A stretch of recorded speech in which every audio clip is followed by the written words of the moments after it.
Hello, everybody. Our Parsha has, of course, the famous and tragic incident where the Jewish people are complaining yet again for a lack of water, and Hashem has a remedy for this. Vayidaber Hashem el Moshe lemar, קח את המטה והקל את העדה, אתה ואהרון אחיך, ודיברתם אל הסלע לעיניהם, ונתן מימיו. Take the staff, you and Aaron should go gather the people, speak to the rock, and it shall give forth its water. And we know, of course, that Moshe Rabbeinu winds up hitting the rock, and at the end of the day, Hashem says to Moshe and Aaron, Yan, lo ha'emantem bi lahakdisheni le'enei b'nei Yisrael, lachen lo taviyu et hakahal hazeh el ha'aretz asher natati lehem, because you did not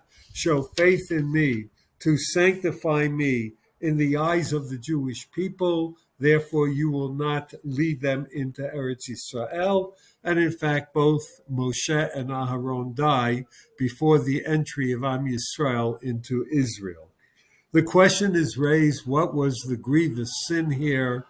Al Panav, the simplistic approach is that God says, speak to the rock, and Moshe hit to the rock, even though way back when, in Refidim, he was told to hit the rock, which is what he did then. Still, here he was told to speak to the rock. He hit the rock.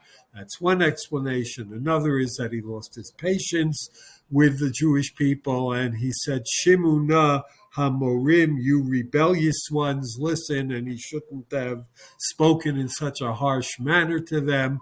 Others debate perhaps he took the wrong stick. There's a machloket when God says take the staff. Is he referring to Aaron's staff that we read about in last week's Parsha that flowered forth in the rebellion of Korach, etc.? Or was Moshe to take his own staff?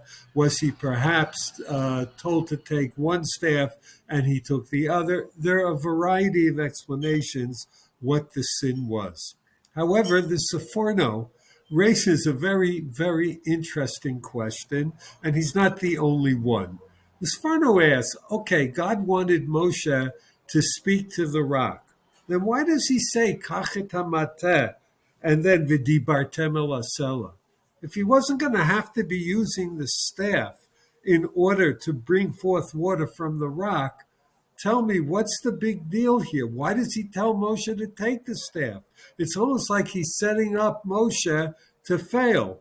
Any normal person would say, hey, wait, last time I was told to hit the rock. I'm told to take the rock, speak to the rock, so I'll hit the rock. Especially according to the Medrash that at first, Moshe did speak to the rock without hitting it. And then afterwards, when he sees that no water came forth immediately, he then hit the rock. Why is God doing this to Moshe? What was the need to take the staff? So one of the Rosh Yeshiva from YU, Rav Nissen Alpert, Zecher Tzadik Livracha, gives an interesting explanation, which, by the way, for those who may have known him, which I don't think most of you did, this was his way as well. Hashem was trying to teach Moshe here a very important lesson. When you're in a position of leadership, you can lead the people by being strict with them, by disciplining them, by hitting them with the staff, so to speak, or you can speak to them. You can cajole them. You could try to influence them. You can educate them. You can speak in a way that reaches their hearts. You can reason with them. You can debate with them. You can influence them. And Hashem here is trying to teach that a leader has to know that primarily it's the koach hadibur that really will influence people, not the smiting with the stick. So yes, it's a tool. Take the staff, have it with you, but that's a course of last resort. The first thing is to try to teach, to inspire, to educate, to illuminate, and to elevate. And it's true not only of national leaders, It's true of all of us in our interaction with other people, as teachers, as parents, as neighbors, colleagues, friends.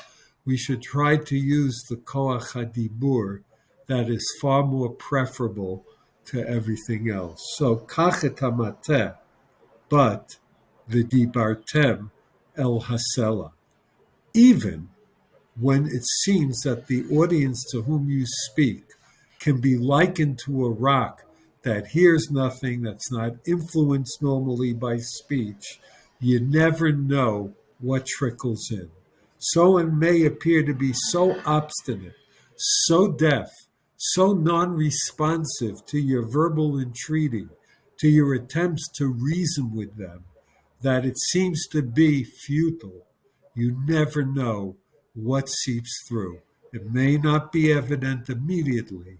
It may take a while. It may take consistent effort, but eventually the odds of success are there. Shabbat Shalom u'mevorach.